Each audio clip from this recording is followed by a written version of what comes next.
Hello， 大家好，欢迎来到麦式音响的 YouTube Channel。那在之前我们开箱 Sony BAR7的影片底下，有很多的观众留言说 ，Alan 啊，这个 BOSS 有新推出一款旗舰级的Soundbar，你能不能赶快来帮我们开箱一下？所以呢，今天要呼应观众的要求，我们就来开箱 BOSS 在时隔多年，终于在他们的旗舰级Soundbar上面有一个大的改款。也就是目前在大家眼前的这个 BOSS Lifestyle Ultra Soundbar， 以及呢，在我右手边是他们家最新改款的后环绕配件，也就是 BOSS Lifestyle Speaker。那其实 BOSS 的应该说它全景声时代的 Soundbar 要从4年前2022年的 BOSS 900型讲起啊，那也是一款 BOSS 继这个 BOSS 700型之后，花了4年这个呕心沥血的杜比全景声的 Soundbar。那在2026年呢，也就是今年 BOSS 它又推出了官方宣称是这几年算是一个非常大改版的 BOSS Lifestyle Ultra。看起来 BOSS 的大改款现在就是以4年为一个单位了啦。那这时候就会有观众朋友问说，那个2024年的时候 BOSS 不是有推出 BOSS Ultra 吗？但我觉得 BOSS Ultra 其实它跟 BOSS 900型比起来，它的实际的改动是真的不大，就是音色上有一点点的差距。但我觉得大家对于一个你说加重低音加后环绕这种组合7、8万的一个旗舰级的Soundbar来讲， BOSS Ultra 跟 BOSS 900的差距，我觉得那并不符合大家对一个旗舰级Soundbar改版的期待。那另外要讲的是说，其实 BOSS Soundbar 啊，我觉得算是在杜比全景声时代吧，比较让人诟病的就是在于说，他们的后环绕的产品线啊，这个产品力是非常薄弱的。其实从 BOSS 900的时代开始，如果你要选择无线后环绕，一开始是只有那个BOSS 的 Surround Speaker 可以选择。那在3年前呢，它又多增加了一组叫做这个 BOSS 的 Surround Speaker 700，这个比较瘦长型的无线后环绕喇叭。但是你不要看这东西，它是新增出来的。这个 Surround 700，它是拿以前那个 Lifestyle 家庭剧院组的一个算是瘦长型的喇叭的造型，然后直接加上他们家那个无线扩大机，有点算是老酒新装，直接卖给消费者。然后他们家的无线后环绕还有一个问题是说，现在每个品牌的旗舰级的Soundbar，他们的无线后环绕除了音量都比 BOSS 家的大声之外，他们还会有多所谓的后环绕上面的天空声道。当然有观众会讲说，那个Soundbar上面的天空声道做了又没有什么实际的感觉。应该说大多数来讲，你后环绕上面做天空声道也没有带来什么样效果啊。但我觉得 BOSS 900型或 BOSS Ultra， 它前方的天空声道本来就已经比较小颗了。就如果你有看它官网，或你以前有买过 BOSS 900型的Soundbar，你会看到它天空声道就有在本体的上方两侧，小小大概就跟手指头一样长吧。那如果你的后环绕再不给天空声道，我是觉得这样是有点，以旗舰级的Soundbar来讲是有点说不过去。而且就算天空声道，它没办法在Soundbar上面，它没办法给你很准确的这种天空音效的定位，但它有时候它能辅助一些氛围感的表现。所以我觉得怎么讲，不做是真的有点说不过去啦。所以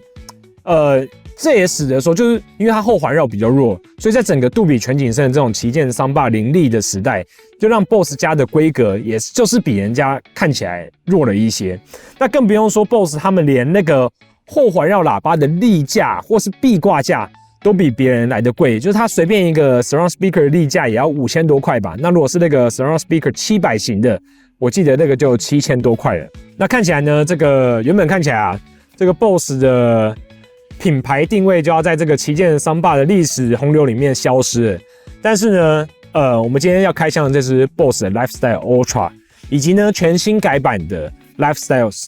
这个 Lifestyle Speaker， 它将会改善以前 BOSS 喇叭大家所诟病的所有的缺点，然后呢重新夺回这个旗舰Soundbar的老大的地位哦。好，那这次的影片重点呢，我觉得会在说这个，就关于这支 BOSS Lifestyle Ultra Soundbar 的一个音色的调整，以及呢你再加上这个 Lifestyle Ultra 的 Speaker， 以及呢加上它的这个Lifestyle 的这个 Subwoofer， 你要怎么样去调整它的一个音色的参数，以及呢目前呢这个 Lifestyle Ultra 它在整个旗舰级桑巴里面的优势又有哪些？那我们都会在后面的章节分享给大家。其实这个影片的时间我们的影片都会拍的比较长，所以影片的下方有时间轴，大家可以好好的利用。不管你是想要看这个调整的参数，或者想要单独看我对于这只桑巴的一些总结或感想，那可以利用我们影片下方的时间轴。好，那我们接着就回到这个桑巴的主角。首先呢，这次的 BOSS Lifestyle 它总共有3个产品，分别是这个 Lifestyle Ultra Soundbar， 以及呢这个 Lifestyle Ultra 的 Speaker， 也就是后环绕，当然它也可以当一个蓝牙喇叭单独购买去做使用。那以及呢这个 Lifestyle 的 Ultra Subwoofer， 就是无线的操纵低音。那价格呢，差不多落在4万、3万、1万，就这3个价位的区间。那当然后环绕，如果你要当后环绕使用，你要买2颗。所以就是1万要乘以2，就是2万的价格。好，其中呢，这个 Lifestyle Ultra Subwoofer 重低音呢，它的重量跟外形都跟以前这个 Bass Module 700其实是一模一样的。它的宽呢，基本上就是一个 29.5 公分的正方柱体，然后高度呢是 32.7 公分。那重量呢是 15.3 公斤，唯一跟这个前代 Bass Module 700不一样，在于说它的这个顶面的 logo 的位置现在变得不一样了。那我开箱试听一下之后，其实我觉得声音跟之前的前一代是差距不大啦。那重点要讲一下说，有人问说前后代可不可以，就是假如说 BOSS 900还是 BOSS Ultra 去接这个新的重低音，或是旧的这个 Bass Module 700去配新的 Soundbar。我看了一下官网，其实它新旧款的 BOSS 低音跟新旧款的 BOSS Soundbar彼此之间都不能无线配对，只能利用 3.5mm 的线材做有线的连接，这个要跟大家讲一下。但我觉得无线重低音这个产品，如果要有线连接摆放上，其实是真的蛮不方便的。好，那今年的这个主角 Lifestyle Ultra Soundbar， 其实它造型呢一改之前的从 BOSS 700到 BOSS 900还有 BOSS Ultra 的一个造型风格。以前的话，他们会采用一个算是正面的这种机身，到旁边的包边都会有像金属网罩，然后顶面会是用玻璃顶盖。但是今年呢，他们使用了更多的布面的元素。但是呢，没有用全部的这个玻璃顶盖去封满整个的上面，它会做有点像是一个椭圆形的圆柱，然后把它的上面用玻璃顶盖给它做一个造型。然后呢，在这个触控，就是它面对它右方的这个玻璃顶盖上方，还有做一个圆形的触控的区域。那这边大小音量还有播放暂停，它都有做按钮，也不是说按钮，做一个触控的这个区域，并且它这个触控区域的一个材质呢，我觉得是有特殊处理过的，所以你在碰触的时候，我觉得质感是不错，而且还有做一个凸起，所以整个摸起来，我是觉得是真的感觉得出来 ，BOSS 是在这次的产品上面的外观是有做一点用心的。Soundbar 本体的宽呢 104.5 公分，高 5.81 公分，深度 10.7 公分，重量 5.8 公斤。其实以旗舰Soundbar来讲，算是比较简洁、比较短的。然后我觉得这次的一个Lifestyle Ultra， 它跟以往来讲，如果以往的 BOSS Ultra 或 BOSS 900，他们就比较利落、比较现代的造型嘛。但是呢，这次的 Lifestyle Ultra， 其实它看起来，你一看到它的第一印象就是说，它还是一个现代感的造型。但是它添加了布面这个元素之后，其实给你更多的一个居家的感觉。那如果要说缺点，就是说布面这个东西，有些人他有养宠物的话，就觉得没有那么的宠物友善。但是你看，像现在的旗舰Soundbar，其实大家都很喜欢用，就是用布当材料。所以如果你说真的要说缺点的话，就是目前的高阶Soundbar都会遇到这样的一个问题。单体的结构呢，虽然官网没有给，但从网络上的一些照片，我们可以看到这次的 Lifestyle Ultra Soundbar 的单体结构，它总共是用9颗单体来打造这个 5.0.2 的一个效果。那所谓的 5.0 呢，其实是代表它的左声道、中声道、右声道，然后再加上2个，它有一个专利的单体打向侧墙，会让你更有氛围感、更左右更宽广的一个感觉。那当然。0.2 就是说没有重低音，但是它有这个天空声道。好，全新的这个2颗 2.5 寸的单体，它会朝向天空声道。那跟以前 BOSS Ultra 比起来，这个单体尺寸就也是进步太多了。好，那接着其他呢，其实基本上就差不多，就是中央会有一个1寸的高音来负责你的一个人声的清晰度。那记得会有4颗全音域的单体，以及呢2颗这个我们刚刚讲的 BOSS 专利的一个侧边侧向发声的一个专利单体哦。好，那既然讲到单体，其实我们也要顺带讲一下，这是大改版的 BOSS Ultra 的 speaker。这是 BOSS Ultra speaker 后环绕，或者是说蓝牙或无线喇叭，它的尺寸呢是宽 12.1 公分，高度 18.4 公分，深度 16.7 公分。其实如果它放在脚架上或放在桌面上啊，你直直看向它的时候，你会感觉它像一个圆柱体，但其实它是有点深度的。好，那这次的后环绕喇叭体积其实相对来说也是比以往大一些，然后跟大家讲一下，因为以前你去 BOSS 的不管是百货还是很多展示的店面，他们会把那个 BOSS 的后环绕挂在天花板上面，那是因为以前 BOSS 的后环绕它并没有做所谓的天空声道。那当然以前那样挂在规范上的确也不是属于很符合杜比的一个规范，因为那个时候没有天空声道，所以你把后环绕弄在天花板的影响是不大。但这一代的这个 Lifestyle Ultra Speaker， 它必须放在你水平面的2侧，这也是跟大家顺带讲一下的。然后呢，它这个后环绕喇叭的这个上方呢，其实它也是一样会有这个触控的区域，那有一些蓝牙的触控的按钮，然后还有这个音量大小声，所以它可以单独当一个 WiFi 喇叭或者一个蓝牙喇叭来做使用。然后呢，这次 Lifestyle Ultra Speaker 的单体，它用上了3颗，一颗呢 1.5 寸的天空声道的单体，那接着呢，它是2颗单体来做高低音的一个分配，一个3寸的低音单体搭配一个1寸的高音单体，这基本上是一个书架喇叭等级的配置了啦。然后这个喇叭其实，你单独用蓝牙手机蓝牙连这个后环绕喇叭听1颗哦。其实那时候我一听的时候，我就觉得，我都没有做什么调整，我就觉得这个喇叭的音质跟重低音就会让你蛮惊艳的。那音量其实也比以前 BOSS 旧款的环绕喇叭来讲大了非常的多。好，那我们接着回到Soundbar本体啊，在这个接孔输入的部分，其实还是跟以前的 BOSS， 就是它跟它的700啊，跟它的900是一样，就是基本上只有一个 HDMI EARC 的接孔。那同时它还有一个给那个无线重低音，万一遇到干扰的时候，可以变成有线连接的 3.5mm 的一个接孔了啊，还有一个有线网路的接孔。但其实它本身也支援无线网路，那大部分使用的用户也是让它搭配你家的无线网路来做使用的。那在无线连接的部分，这要特别讲一下 ，BOSS 它除了支援常见的这个 AirPlay 2之外，它对于 Android 的用户还支援这个 Chromecast， 所以呢，有用 Android 手机的用户，只要有些它是用3星手机，你只要听 Tidal 或你听 KKBOX， 或你听一些比较高音质音乐的平台，你就可以利用 Chromecast 用 WiFi 来送这个高音质的音乐。那接着来讲最重要的这个今年 BOSS Lifestyle Ultra 的一个音色调整或 APP 的一些校正之前呢，我要先来讲一下我对于这次 Lifestyle Ultra 这个 Soundbar 改版的一个音色感受。就是我觉得这次改版首先最大的变化就是在重低音，不管在 Soundbar 本身的重低音或者在后环绕喇叭本身的重低音上面，我觉得都有非常大的一个增强。然后 Soundbar 本体的重低音增强的时候，其实以前 BOSS 不管是900还是 BOSS Ultra， 它的电影的一些细节、人声对白的细节是分得非常清楚的。但我觉得以前的 BOSS 的音色有一点，那个人声虽然清楚，但它稍微有点薄，就是在旗舰Soundbar那个等级里面，就跟它的一些音效是有点分离开的。但这次呢 ，Lifestyle Ultra 它加强它自身的一个Soundbar的低音之后，这次的音色听起来你会觉得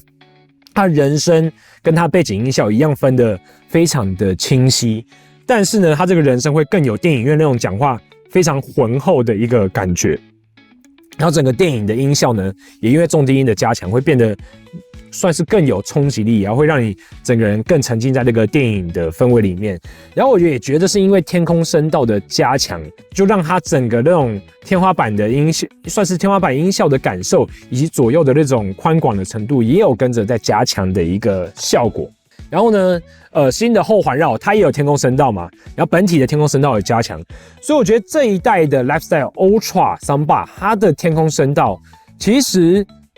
会打破以往大家对于这种 Soundbar 的天空声道比较没有感觉的一个刻板的印象嘛。就这次的一个 Lifestyle Ultra， 如果你在看一些像我看《西线无战事》有非常著名的一个士兵跑在弹坑里面，然后就突然有个炸弹炸下来，然后那个沙石喷到头上，你用 Lifestyle Ultra 在看的时候，其实你是能够感觉得到，当然不像传统剧院上面有砍入喇叭那么明显的定位的感受，但是你会感觉比一般桑巴来讲是好的，非常的多的。那加上这一代的 Lifestyle Ultra， 它还是可以再配无线的重低音喇叭嘛？那一旦配上了无线重低音喇叭之后，这个 BOSS 组合的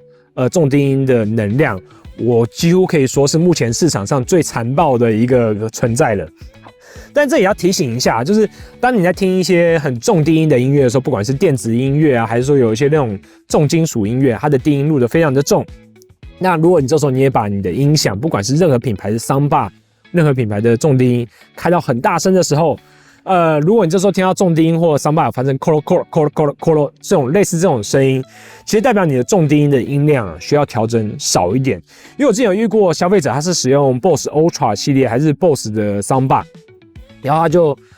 听那种电子的音乐，音量开到很大声，然后跟我们反映说，这个重低音好像故障了，就是一直会有杂音发生，就一直会有咯咯的声音。那其实这个怎么讲，就是其实你目前市售的重低音啊，你只要播放一些很低沉的音效，然后把音量再就是再把它开大一点，其实都有机会，因为这个重低音喇叭暂时承受不住那个就是低音音效那么强的音压，然后它产生一点失真，这个其实目前市售的喇叭都是有可能发生的。这个不是重低音产品的设计有问题，而是它没办法应对到那么多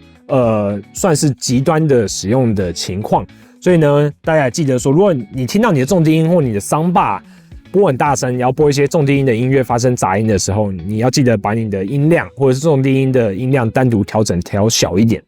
那接着我们就要来到这个整个影片最重点的地方，就是今年的 BOSS Lifestyle Ultra 的一个声音的调整。而且我觉得今年的 Lifestyle Ultra 的可调性是算是非常的大的，因为它的重低音的强度可以原本就已经不错了嘛，那可以变得更强。那整个音色的口味是我觉得也算是比较多变的。好，那首先我们连结的部分就是你一样要使用 BOSS 家的这个 App， 这就跟以往一样。然后呢，你要把你的桑巴配对到你家里面的 WiFi 网路。然后这边更新的时间呢，我第一次更新的话，大概要等个10几分钟，大家要比较有耐心一点。然后更新好之后呢，我们再把重低音跟后环绕再配对到这个 Lifestyle 这个 Lifestyle Ultra 桑巴本体。然后呢，你配对好之后，其实你还要再更新一次，所以整个一开始连接的流程会比其他品牌桑巴会多一些，但我觉得还是要有耐心啦。那整个组合都配对好之后，我们现在讲一下今年的 BOSS 他们有新增，在这个 Lifestyle Ultra 的桑巴上面，它有新增2个功能。那一个叫做 Custom Tone， 就是专属的这种空间校正。那这个新功能跟以前不一样，在于说以前的话，我记得叫 Adaptive Q 吗？就是你要头戴一个类似这个法箍的麦克风。然后呢，接着你要插一条线到桑巴上面，再利用 BOSS 的 App 去进行一个空间的声音校正。那现在呢，它其实就利用你的手机，然后测量空间当中的3个不同的聆听位置，然后来做音响的校正。然后 BOSS 这个新的校正，它非常的敏感，就是那时候我在做的时候，因为我在白天在店里面嘛，有时候其实我们店已经很大，但我只要很远的地方有人在讲话，你的校正做到一半，它就会暂停，然后说现在的这个测试空间有杂音，所以这个校正就不能再继续了。然后，而且另外还有一个比较麻烦的点在说，你这个3个聆听位置的距离也不能太近或性质太像。因为那时候我好不容易做完3个点的测量之后，他跟我讲说，你这个第3个点跟你前面的点的那个声学性质太一样了，所以呢，我们这个校正流程呢要重新来一次。哇，那这样你就整个3个点你就要重新量了。所以呢，其实我就只有跑完。应该说我只有跑流程，其实我整个校正是没有整个做完的。所以如果有跑完整个校正流程的一个观众朋友，你可以在底下留言区分享一下你跑完这个校正流程的心得哦。那第2个新增的功能呢，叫做这个 Speech Clarity， 其实它就利用 AI 技术把电影里面的人声对白呢去做进一步的加强。所以呢，其实我们在看电影的时候，现在很多的这种电影，它有时候录音录的人声的口白就没有录那么明显，那借由这个技术，你就可以得到更好的一个人声。但是呢，有一个重点我要跟大家提醒一下，就是说这个 speech clarity 的一个功能，就增强人声，它看起来我测试的时候只有针对 HDMI 的输入的这个讯号源有用。如果你直接用 AirPlay 播音乐的话，它是不会受到这个人声加强的一个功能影响的，所以这个也会影响到后续我们怎么样去调整这个 EQ 参数跟这个 speech clarity 的一个联动哦。那在后面我会跟大家说明。好了，那介绍完了这2个新增的功能，其实我们就要进到 BOSS 它的一个音色调整的页面了。首先呢，在 Lifestyle Ultra Soundbar 的这个 App 主页面底下会有一个音讯的按钮。那我们点进去之后，就会看到它整个声音调整的页面。那 BOSS 音响的调整啊，其实它主要分2个区块，一个是所谓的 Soundbar 的高中低音的 EQ 调整区块，那一个就是所谓的中置的人声、天空声道跟环绕声调整的一个算是音量的声道音量调整的区块。好，那一般呢，其实我在调整这种Soundbar 的时候，我喜欢做的事情是先把声道音量的平衡先做好。那如果以 BOSS Lifestyle Ultra 这支 Soundbar 来讲，我就会先把我的中置的人声跟后环绕的音量比例先把它决定好。那其实第一步呢，就是要先用音乐来做测试啦。一般我会利用一些比较饶舌的音乐，或者是那种 rap 的音乐，因为它人声跟节奏就可以很好的去调这个中置的人声。好，那其实呢，我的测试组合是有加上这个 Lifestyle Ultra 的 speaker， 就是我加上后环绕配件的。那其实我也很强烈的建议大家，这次的这个新款 Soundbar， 你一定要加购后环绕，因为这个后环绕真的是改版的进步的幅度真的是太大了，而且其实以价格来讲，以跟它音质的比例来讲，我觉得真的不算贵，所以我真的诚心建议大家，就是你要买这支 BOSS Lifestyle Ultra， 你就要搭这个 Lifestyle Ultra 的 speaker 去做一个组合哦。好，那我们的这个 BOSS Lifestyle Ultra 调整页面呢，这个所谓的中心的选项，其实它就是影响你听音乐、看电影的时候人声口白的这个声音的大小。这边呢，我是先开到正3，那环绕声选项其实就是后环绕的一个大小了啦。那这边的话，其实我后环绕我觉得开到6都还不错。然后接着呢，高音选项呢，其实它是因为翻译的关系，所以我在想，其实它就是所谓的一个天空声道啦。那这边呢，我建议大家，其实这个怎么调？就你找一段你觉得它是天空声道的片段，那你就一直听，然后去调这个天空声道的数值。那这个呢，天空声道，我觉得你开到正4跟正7的一个区间，都还算是蛮有感受。就如果你想要天空声道强一点，那你可能开正6、正7。那如果你觉得说，这个天空声道有点抢戏，那我觉得开到正4、正5都还算可以接受。好，那这个调整完音量，我们就要来到 EQ 的调整。那 EQ 调整这边其实就是非常经典的高音、中音跟低音的啦。那这边呢，它就是去改变 Soundbar 本体的一个音色。好，那这边其实我都建议说，先从低音开始调整，因为低音调整起来是最直观，而且在音乐里面，也许你平常对低音你是最熟悉的。那低音的话，当然你就是要找一些大鼓啊、double bass 啊，或一些电子的音乐来做测试啦。那我这边调的话，其实我希望说，第一个它能够去加强 BOSS Lifestyle Ultra 本体的一个低音的强度，但同时呢，不要让这个低音在听音乐的时候变得太抢戏。所以呢，这边呢，我是调到正4。我是觉得差不多的。那今天我们就要来调整高音。那这边的高音的话，其实就会比较像是一些鼓在敲的一些金属的敲击声，或类似拍手的一些节奏的声音。那这边高音的话，我建议其实你开正2、正3、正4都可以，但我自己是不喜欢超过正4。好，那中音的部分呢，它就会影响人声的一个算是明显的程度吗？但加越多，我会觉得它有点像鼻音讲话用的越多。但是如果你给它减少，会感觉像是用胸腔唱歌的那种胸腔的胸声用的更多一些。所以呢，这边呢其实跟后面那个 speech clarity 看你要不要去做搭配。那这边的话，我觉得如果你不开那个 speech clarity， 我觉得你中音开到正3还行。然后我建议说，你的中音跟高音的差距不要去超过6。就假如说你的高音已经开到正4了，那你的中音最低就不要超过-2，我觉得这样的一个差距听起来都还算可以接受的范围。那如果你有开启这个 Speech Clarity 的选项的话，那你的中音的这个声音就要调低了，因为你一开启这个 Speech Clarity， 你的人声会被增强，那你刚刚中音又增强了一段人声的表现，这两个加在一起，反而人声你会觉得哇，怎么现在变得又薄又难听？所以如果你有开启这个 AI 的 Speech Clarity 功能，你就要把中音调到，像我自己的话，我就会调到负的啦。但我觉得你这边开始想法就要变2种，因为我们刚刚讲说这个 Speech Clarity， 它是如果你用 AirPlay 听音乐，它是不受影响的，那就会导致一个状况，就是说，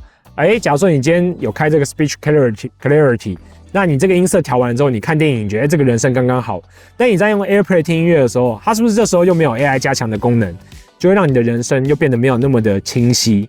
所以呢，我觉得主要想法会有2种。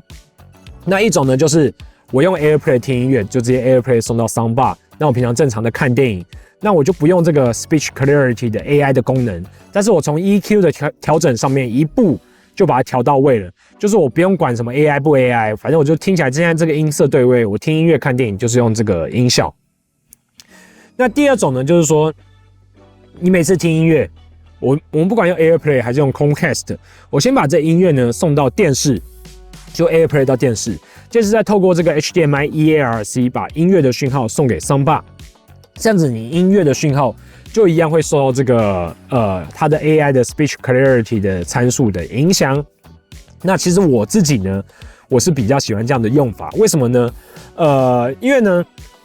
其实呢，在中音的这个 EQ 选项，它除了影响人声之外，它也会影响一些乐器的，就是同频率相关的一些声音。但是呢，如果你用 Speech Clarity 去加强人声的话，它这个 AI 功能是只加强人声的一个感受的。所以我自己来讲，我会把 Speech Clarity 的功能开到最低，就它有3段，高中低，我开到最低，然后我再把这个中音开到-1。我觉得这样子来讲，就人声会比较凸显一点，但同时又不会影响到它其他乐器的一个音色的表现。这个是我比较喜欢的一个用法。好，那接下来呢，就是这个 Lifestyle Ultra 的 Subwoofer 重低音的一个调整了。今年的这个 Lifestyle，应该说它的重低音调整呢，算是独立的去调整它的一个音量的选项。就是你 Soundbar 这边的 EQ 这些低音都调完了之后，你重低音再决定说它的音量要是1、2、3、4、5、6、7、8、9、10，是要调到哪一个档位。那其实呢，我自己来讲，我觉得正4就已经蛮重的了，那最大真的不要超过正7吧，因为今年的这个 Soundbar Lifestyle Ultra 这个本体 Soundbar 低音就已经很强了，你再加上它的那个无线重低音，这样2个兜起来，我觉得如果你开超过正7，其实倒不是说音色好不好听的问题，开始你就要担心说你的邻居或者你的居住空间的其他的家人会不会受到这个重低音的一个干扰了啦。就如果你有真实听过的话，你应该会有跟我一样的一个想法。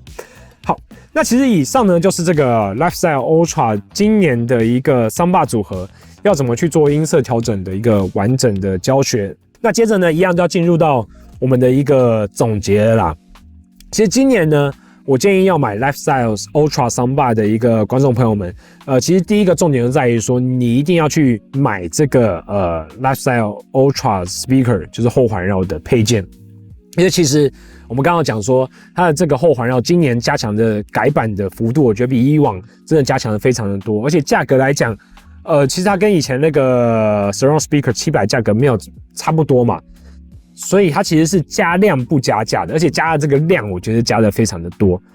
而且呢，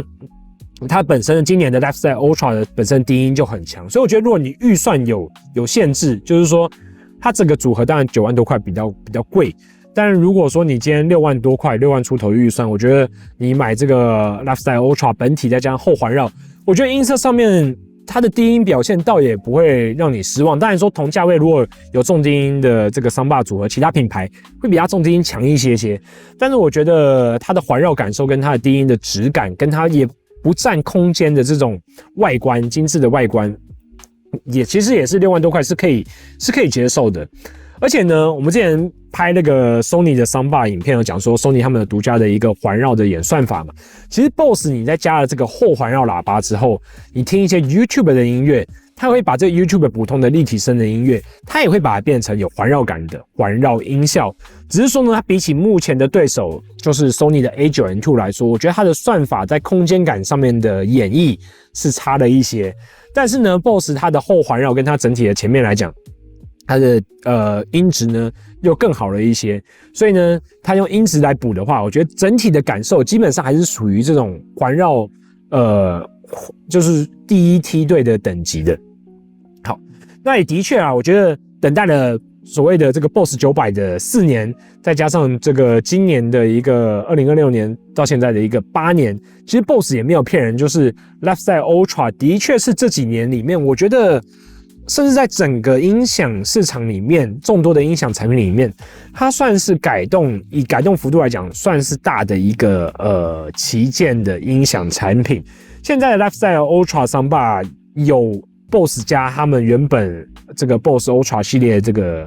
算是有细节的一个音色，那同时呢有几乎是现在市场上最强的一个重低音的表现，那加上现在的后环绕喇叭提升了音量，也提升了清晰度，也提升了后环绕喇叭的一个重低音的表现。那连天空声道呢，也升级到你能明显感受的程度。所以基本上我会推荐说，如果你今年度预算有到6万块以上的一个观众朋友们，如果你在找一个旗舰级的Soundbar，其实我都推荐你来我们这边听听看这个新款的 Lifestyle Ultra Soundbar 的一个声音表现。那其实我们现在麦室也有展示他们现在这个新款的整套，包含这个无线重低音，包含这个 Lifestyle Ultra Speaker 后环绕的一个整个组合，非常推荐大家来体验看看他们这个新款的组合的一个重低音的震撼的表现了。那其实今年的旗舰Soundbar看起来就只剩下 LG 的旗舰的组合还没来台湾，然后呢，今年的三星的 Q990H 之后，它会搭配新的扩充的无线后环绕喇叭，那也会比以往的音色来讲，听说也是进步幅度会很大。那以及呢 ，BOSS 我们刚刚讲说 ，BOSS 的现在中低音是最强嘛，但 Sony 呢，他们接着做了就是一款3万块的无线重低音，并且呢可以接到2颗，总共是6万块的无线重低音喇叭，